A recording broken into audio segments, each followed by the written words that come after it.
Bарлıq жерде. Мен атамдан, babamdan, şariatta da var. Günahkar bolasın işçi qarakta.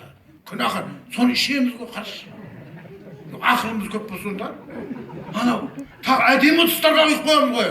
Мөлдір өтіп біз. Ішкен келе заман көрсең бұрыншы.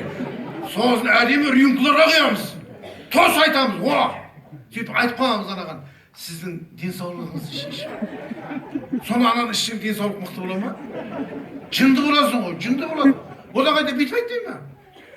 Сіздің жынды болуыңыз үшін ішін.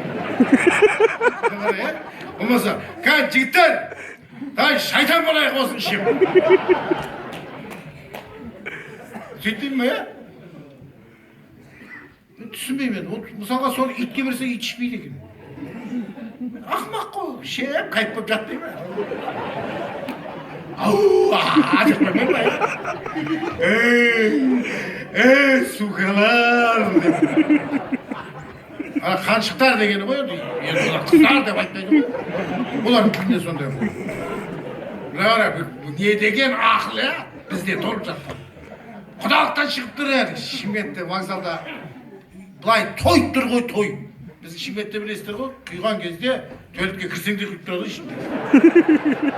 Жақсы отыруымыз үшін жүзгілерді. Жаман ғой бізде. Сөйден мілейді тұстан енді, міне жол болсын деді мұнаны. Мұнаны алмасаңыз өккілеміз енді мұна. Болмаса қаласыз деп дейді.